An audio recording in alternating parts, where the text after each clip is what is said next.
Hey, and welcome to the next portion of our topic series.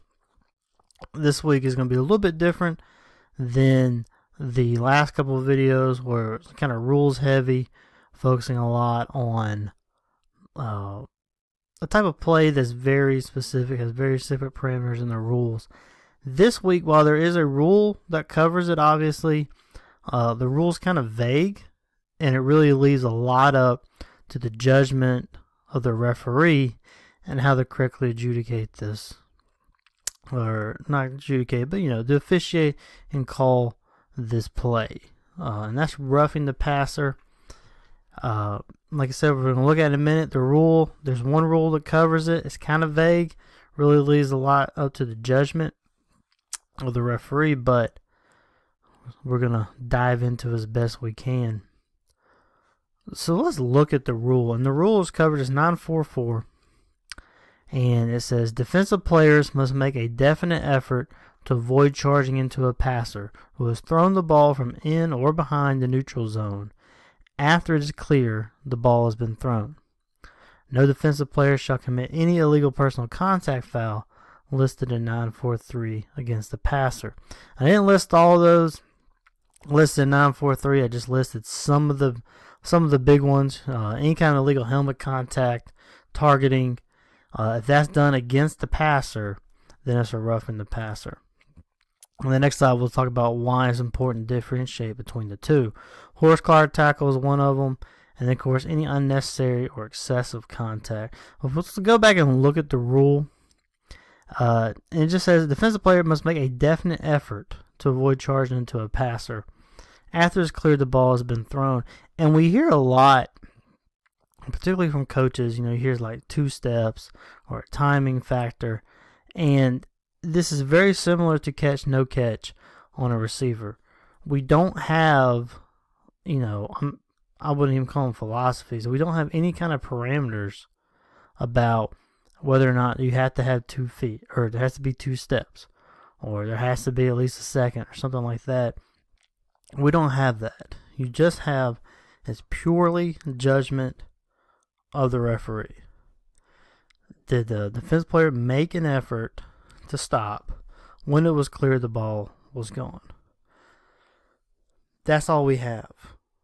So there's really a big onus on the referee to make that call. And that's why I think roughing the passer, especially some of the higher levels you get to, is really one of the harder calls in football to make, because it's such a judgment call. Just like any of you that do basketball, block charge, major judgment call. Same thing, the rule, kind of vague, or at least it was back when I did basketball. Maybe they refined it some. But the rule is kind of vague on block charge. It's all on the referee in that instance. And just like with block charge, this happens quickly.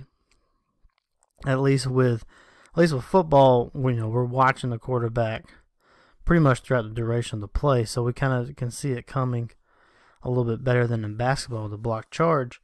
But it's still a judgment call, really all on the referee. And it's not an easy one. So that's what you have. Is there a defensive? Did they make a definite effort to stop after it's clear the ball was thrown? And that's it. Now, some of these listed in 943, this makes it a little bit easier. If you had targeting, you got roughing the passer. The horse collar tackle, just roughing the passer. Stuff like that. Alright, so roughing the passer has a very specific enforcement. And it's listed here. 15 yards and a first down from the dead ball spot when the dead ball spot is beyond the neutral zone and A has possession of the ball at the end of the down, and there has been no change of team possession, and the foul is not for incidental face mask, as in 943H. So, as you see, there's very specific parameters and when we will use this special enforcement. If all those parameters aren't met, we just go to 15 yards and automatic first down from the previous spot.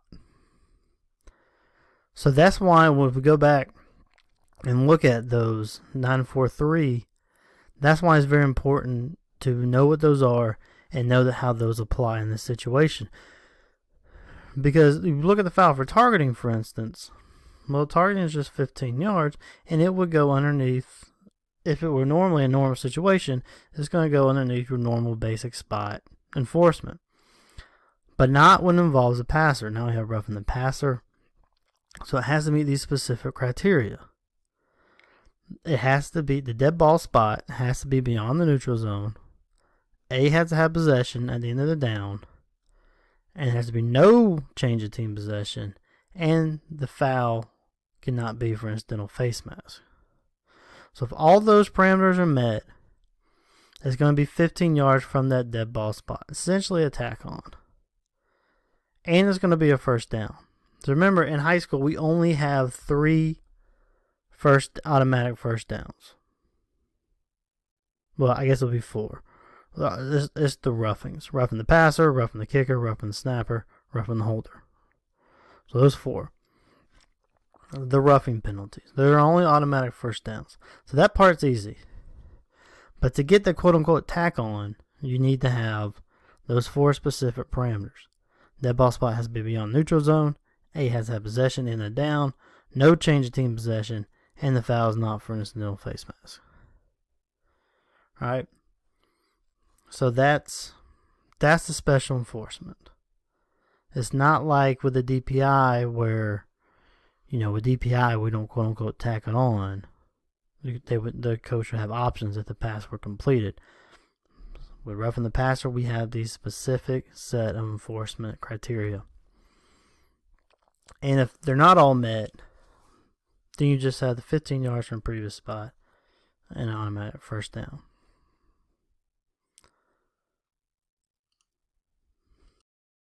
Alright, so what we're going to do now is we're going to look at some plays.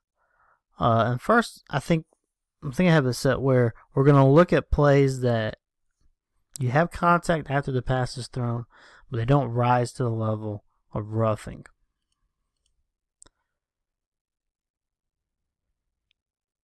So in this one, like I said, we're not looking at timing. Timing is not a factor. Are there 2 steps or anything like that?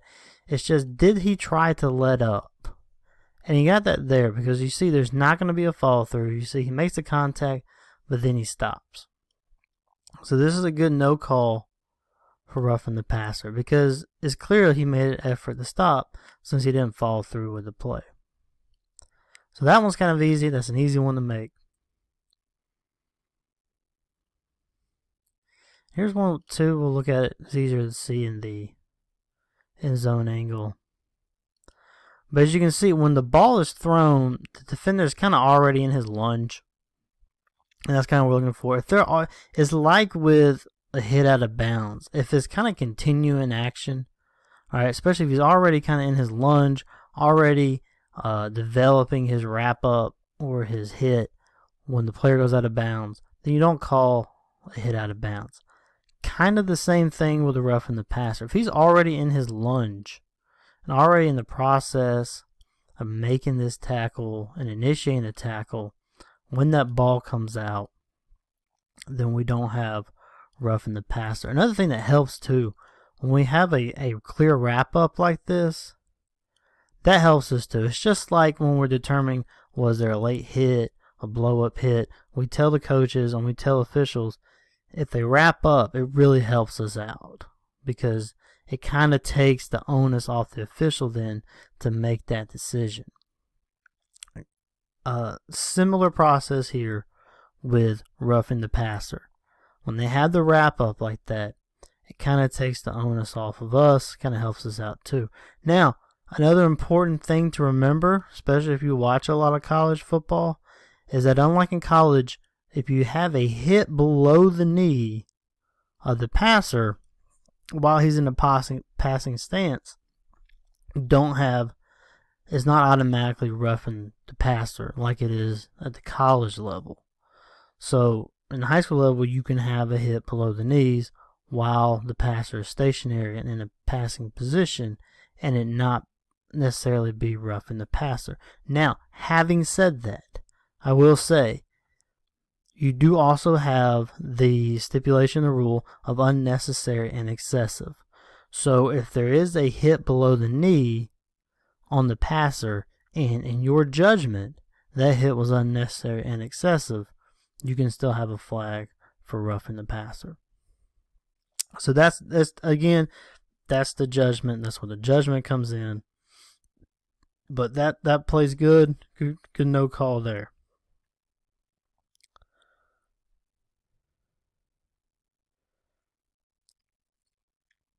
All right, so when the quarterback takes off like this, really gets kind of gets dicey. You really gotta have a radar up, because you also, when they're taking off like this, you also kind of have to give a little bit more leeway on the defense, because now, you know, it's not clear he's gonna pass until too late, because, you know, he can take off and run upfield. So you give a little more leeway on the defense in this case. So in a play like this, and we'll get a better angle when we have the end zone. In a play like this, what I'm looking for is, was there kind of an extra effort? So the initial contact here, when this defender initially contacts the quarterback, everything's fine at this point. I don't see anything rising to the level of roughing the quarterback. Again, especially on the run. And end zone angle is going to give us a better look. So as of now, everything's good now. What we would look for, though, and again, I hate to relate it to another foul, but kind of relating it again to push out of bounds. Is there an extra action that is unnecessary? So in this case, so as we said, right now everything's fine right here. So if the defender lets up, we're fine. And then you see the quarterback kind of fall down, and we can't tell from our angle. That's all on the quarterback, all on the referee. This again emphasizes the importance of good positioning and staying with your key. But if there is an extra action right there, so if that defender performed an extra push, a little shove, like kind of add some emphasis on it, then you would have roughing the passer, because that's an extra action. It's not a continuation of what he initially started his tackle. He had the chance to stop, but that extra action does not constitute a definite, a definite criteria to stop. He wasn't trying to stop. So in that case, you would have a roughing the passer. So let's kind of look at some of the enforcement of it. Something like this, very easy enforcement. We're going to have a roughing the passer. You can see clearly that's clearly roughing the passer. Now I have complete a catch and then a run. So we got the roughing the passer. We throw the foul. On the enforcement, as you can see on the next play, we're going 15 yards from where that play ended, from the dead ball spot. So the dead ball spot looks like about maybe the 48. And you can see we're putting the ball in play. Maybe it's 49 then. But they're putting the ball in play at the 34. So that is the proper enforcement of roughing the passer's fit in that instance. Okay, so the dead ball spot was beyond the neutral zone. A wound up with the ball. There's not a change of possession, and the roughing the passer was not an incidental face mask. So we're gonna essentially tack on 15 yards from the dead ball spot. Here's another one, and I hate roughing the quarterback on video, because a lot of times you don't see it clearly because the camera's going to move away like you see here. And sometimes, unless you have a good end zone angle, you're not going to see it. But let's just, for the sake of argument, agree that this is a good call for roughing the passer. So you have a catch, and then some yardage after the catch. And you see he's down about 31, 32. And then we next put the ball in play. Was that 16 or 17? So again, this is correctly enforced. It was beyond the dead ball spot was beyond the neutral zone. A had the ball at the end of the down. It was not a change of possession. And the roughing the passer was not incidental face mask. Alright, so here's when we're going to have a change of possession. And actually, A does not wind up with the ball. So here we have a roughing the passer, and it's clearly roughing the passer, passes away, and then the defender makes an attempt to tackle. So you see the difference here between this one and the previous one. After the ball is clearly away, then the defender initiates the process of making the tackle. So that's why we have roughing the passer on this one. And now we got an interception. You see the flag come out. Here comes the interception. I believe he runs it all the way in. Alright, so now we have the dead ball spot is none of the criteria is met. The dead ball, well, except for the last one, the dead ball spot is going to be behind the neutral zone. A does not wind up with the ball at the end of the down, and there's a change of possession. So we don't have all the criteria met. So now the penalty is going to be 15 yards from the previous spot. And I didn't include it in the next slide. I should have, but you see where this differs from the previous two plays. You know, we don't have all the criteria met because dead ball spot winds up behind the neutral zone. A is not going to be in possession when the down is over, and there's a change of possession. So all that criteria has to be met for you to essentially have the quote-unquote tack on. And I do want to add, to clarify, the reason you go previous spot on that last play is because since it doesn't meet those criteria for the special enforcement, you're going to the normal penalty enforcement. So since it's a loose ball, you're going to go previous spot. Because loose ball plays, we're going to go previous spot. So that's, just to clarify, that's why you would go previous spot on that. And I mean, that's what the rule says too, but that's why the rule states that. So it doesn't meet the criteria, you can go to your normal penalty enforcement. So being a loose ball play, we go previous spot. So I hope this video was good. I hope you guys found it informative. As always, you leave comments. We welcome comments. We welcome discussion. Never hesitate to do that. Good luck to everyone working this week. We have our top 32 crews in the quarterfinals. Congratulations to all those crews. And everyone else, keep working, keep getting hard, and support the officials that are working. As always, stay safe, and remember, just have fun out there.